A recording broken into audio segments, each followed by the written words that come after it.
त्वयि मयि सर्वत्रैको विष्णुः व्यर्थं कुप्यसि मय्यसहिष्णुः त्वयि मयि सर्वत्रैको विष्णुः व्यर्थं कुप्यसि मय्यसहिष्णुः भवसमचित्तः सर्वत्र त्वं भवसमचित्तः सर्वत्र त्वं वाञ्छिष्यच्चिरद्यदि विष्णुत्वं वाञ्छिष्यच्चिरद्यदि विष्णुत्वं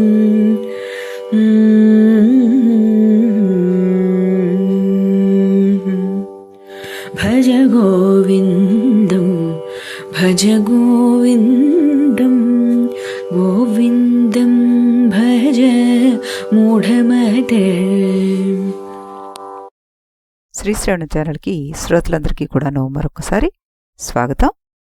ఈరోజుటి ఈ శ్లోకాన్ని పావని చాలా చక్కగా పాడి వినిపించారు మనందరికీ. మరొకసారి అమ్మాయికి అభినందనలు తెలుపుతూ ఈ శ్లోకాన్ని భగవత్పాదుల వారి శిష్యులు శ్రీ మేధాతిథి ఆచార్యుల వారు రచించారని చెప్తుంటారు.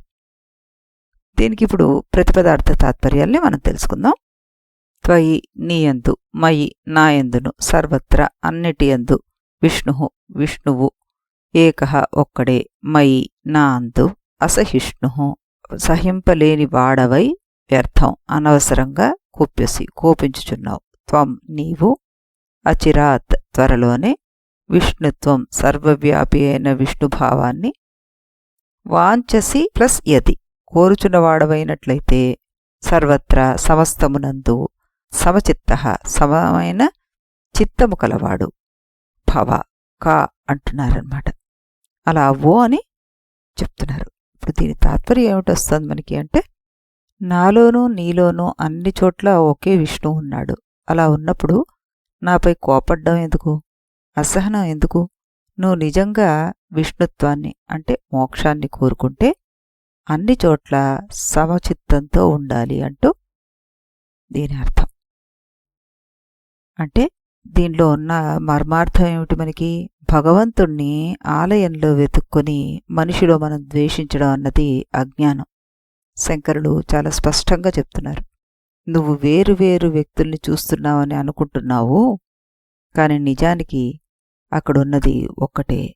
ఈ శ్లోకంలో ఏకత్వ దర్శనాన్ని చూపించారు. త్వయి మయ్యి సర్వత్రైకో విష్ణు అని. ఇది భక్తి కాదు, ఇది అద్వైత దర్శనం. దేవుడు నాలో ఉన్నాడు, దేవుడు నీలో ఉన్నాడు, దేవుడు అందరిలో ఉన్నాడు. అప్పుడు ద్వేషం ఎక్కడిది మనకి? అలాగే రెండవ పాయింట్ ఇందులో మనకి కోపం అని చెప్పారు. అజ్ఞానం అన్నమాట కోపం అంటే. వ్యర్థం కుప్యసి, కోపం ఎందుకు వస్తుంది? ఎప్పుడైతే నేను నువ్వు అనే భేదం ఉన్నప్పుడు వస్తుంది. ఈ భేదం అంటేనేమో అజ్ఞానం, అజ్ఞానం అంటేనేమో మనకి సంసార బంధం.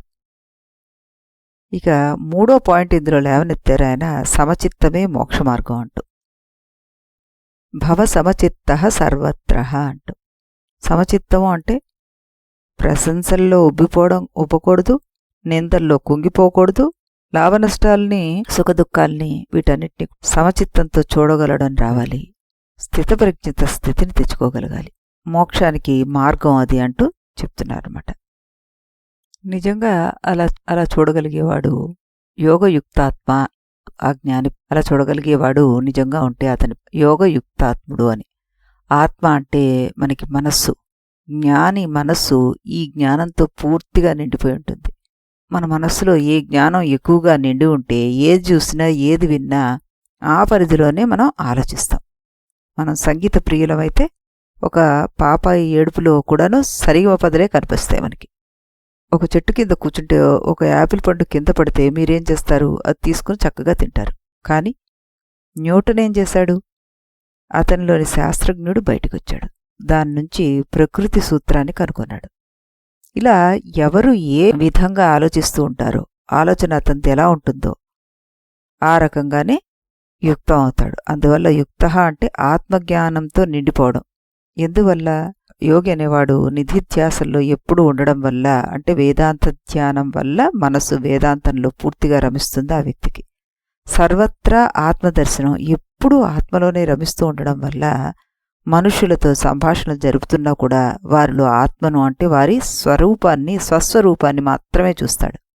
ఒక దండలో కనబడకుండా ఉన్న దారం ఆ పూలనన్నిటినీ ఎలా అయితే కలిపి ఉంచుతుందో అలా ఆత్మ అన్నిట్లోనూ చైతన్యతత్వంగా అన్ని జీవుల్లోనూ ఉంటుంది. జ్ఞాని మనుష్యులోని ఆత్మను మాత్రమే చూస్తాడు, అంటే ఆ ఆత్మని మాత్రమే అర్థం చేసుకుంటాడని. అలాగని మనుషుల మధ్య ఉన్న తేడాను గమనించడా అంటే చక్కగా గమనిస్తాడు. వారిలో ఉన్న ఉద్రేకాలను, తెలివితేటలను గమనిస్తాడు. కానీ వాటితో పాటు వారందరిలో ఏకత్వాన్ని కూడా చూస్తాడు.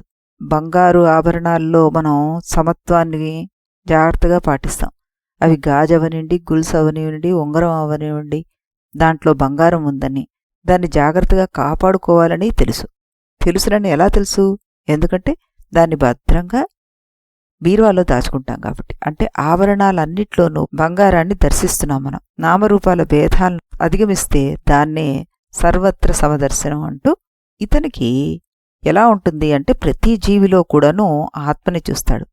ఎలాగైతే ప్రతి గదిలో, ప్రతి కుండలో, ప్రతి కప్పులో ఆకాశం ఉందని మనం అనుకుంటామో అలా ప్రతి ఒక్కరిలో కూడా ఉంది ఆత్మ. దీన్ని సర్వ అంతర్యామిత్వ దర్శనం అంటారు. దీన్ని ఇంకో విధంగా కూడా చూడొచ్చు మనం. గదిలో ఆకాశం ఉందన్న దశ నుంచి ఆకాశంలోనే అన్ని గదులు ఉన్నాయనగలే దశకి వెళ్ళగలగాలన్నమాట. అలా అన్ని శరీరాల్లోనూ ఆత్మే ఉంది అనే దశ నుంచి ఆత్మలోనే అన్ని శరీరాలు ఉన్నాయి అనగలిగే దశకు వెళ్తాడు ఈ సర్వత్రా ఆత్మని దర్శించే యోగి. ఆత్మకి నాశనం లేదు, అనాత్మకు నాశనం ఉందని అతను తెలుసుకుంటాడు. ఈ విషయాన్నే మనకి ఈశావాస్యోపనిషత్తు ఈశావాస్యమిదం సర్వం యత్కించ జగత్యాం జగత్ అంటారు. ఈ జగత్తంతా భగవంతునిలోనే నిండి ఉంది. ఇది నమ్మకం ఏం కాదు, ఇదొక దర్శనం. 2 పాత్రలు, ఒకే నీరు. ఒక కథ చెప్పుకుందాం. ఒక గురువు 2 కుండలు తీసుకొచ్చాడు. ఒకటి బంగారు పాత్ర, ఒకటి మట్టి పాత్ర. రెండిట్లోనూ అదే గంగాజలాన్ని పోశాడు. శిష్యుల్ని అడిగాడు ఏది గొప్పది అని. శిష్యులు అన్నారు బంగారం పాత్రలో నీరు అని. గురువు నవ్వి అన్నాడు, నీరు బంగారమైందా లేక మట్టితో చెడిపోయిందా? పాత్రలు వేరుగాని నీరు ఒకటే. ఆ రకంగా శరీరాలు మనవి వేరువేరుగా ఉన్నా అందులో ఉన్న ఆత్మ ఒక్కటే. ఇది గుర్తించకపోవడం మన అజ్ఞానం. అందుకే త్వయిమయి సర్వత్రైకో విష్ణు అంటున్నారు శంకరుల వారు. మనం తరచుగా ఇలా అంటుంటాం, అతడు అలా చేశాడు, ఇలా చేశాడు, ఇతడు ఇలా మాట్లాడాడు, అలా మాట్లాడాడు అని.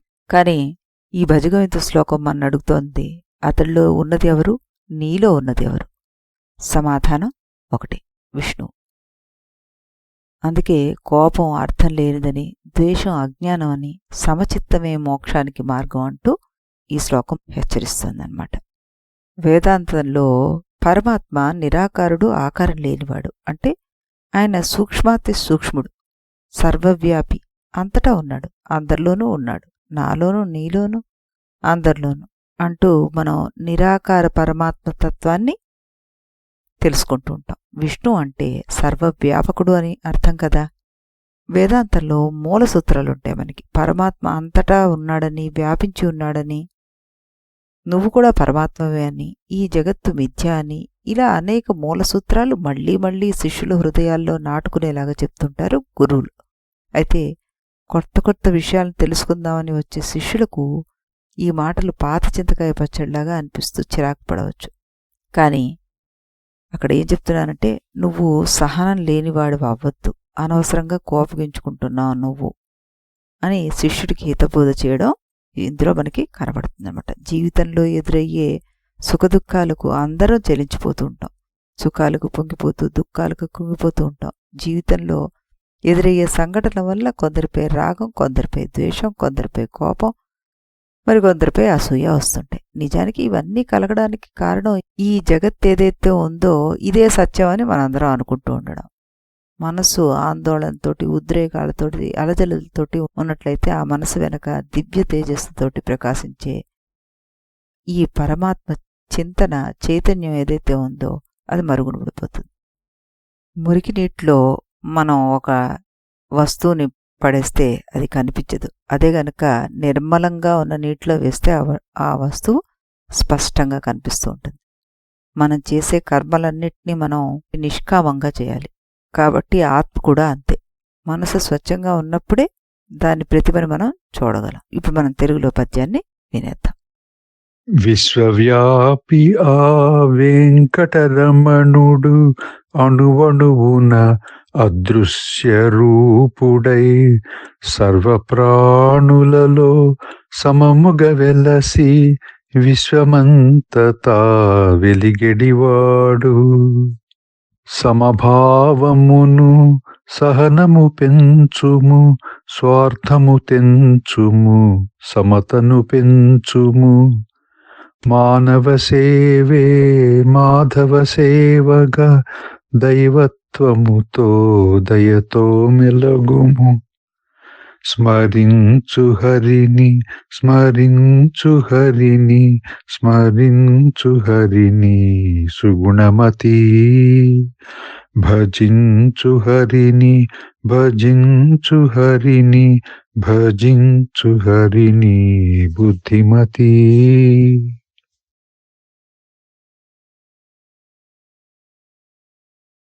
డాక్టర్ గారు చాలా చక్కగా పాడి వినిపించారు మనకి ఈ పద్యాన్ని. మరొకసారి ఆయనకి కృతజ్ఞతలు తెలుపుతూ, ప్రపంచంలో ప్రతి జీవిలోనూ ఈ శ్రీమన్నారాయణుడు ఉన్నాడు. అందుకే నరసేవ నారాయణ సేవ అంటుంటారు పెద్దవాళ్ళు. ప్రతి ఒక్కరిలో పరమాత్మ ఉన్నాడు. అందుచేత మనం సహనంతో కోపతాపాలు విడిచి అందరినీ సమభావంతో ప్రేమతోటి చూసుకోవాలి అంటున్నారు. మన్ని మనం ఎంత ప్రీతితోటి ప్రేమతోటి జాగ్రత్తతోటి చూసుకుంటామో అలాగే పరులను కూడాను అదే భావంతో చూడాలి అంటున్నారు. ఇక్కడ పరమాత్ముడు సర్వవ్యాపి. ఈ జీవులంతా కూడాను అతనికి మారు రూపాలే. ఈ సత్యాన్ని తెలిసిన వ్యక్తి నిష్కారణంగా ఇతరులను దూషించడు, నిందించడు. సమరస జ్ఞానం లేని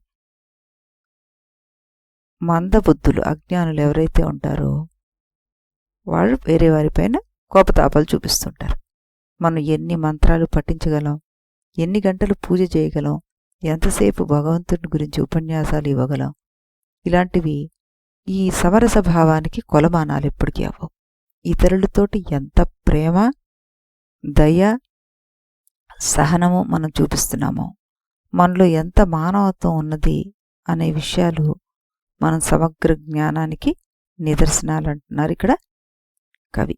మనం నిత్యం దైవ పూజ దురంధురులమైన మహామంత్రజ్ఞాన పటిమా నిపుణులమైన ఒక్కొక్కప్పుడు అజ్ఞానంలో పడి అనాలోచితంగా నిష్కారణంగా మంచి చెడుల వ్యత్యాసాలు చూడకుండా ఎంతో కోపంతో పరదూషణ చేస్తాం. చేసిన పనికి చింతపడం, సరిదిద్దుకోం. కప్పిపుచ్చుకోవడానికో లేక అహంభావంతోనో గర్వంతోనో ఫలానా దేవుడి యొక్క భక్తులనో ఫలానా వారి యొక్క శిష్యులనో చెప్పుకుంటూ నిర్లజ్జగా ప్రగల్భాలు పలుకుతూ ఆ మహాత్ముల పేర్లను కూడా వినియోగించేసుకుంటాం. మన స్వార్థ ఆలోచనలు కప్పిపుచ్చుకోవడానికి గొప్ప గొప్ప వాళ్ళని కూడా మనం వాడుకుంటుంటాం అన్నమాట. భగవంతుడు కరుణాస్వరూపుడు. భేదం చూసే వాళ్ళకి అసహనము కోపతాపాలు అసలు కారణాలన్నమాట. స్వార్థబుద్ధి, ఈర్ష, అసూయ ఇలాంటివన్నీ కూడా హీనభావాలే. పూలమాలలో దారంలాగా భగవంతుడు అందరిలో ఉన్నాడన్న నిజాన్ని ఎరగాలి మనం. వ్యక్తి ఎన్నడూ ఎవరిపైనా కోప్పడకుండా ప్రేమ దయ మొదలైన సాధుభావాలతోటి వ్యవహరించాలి.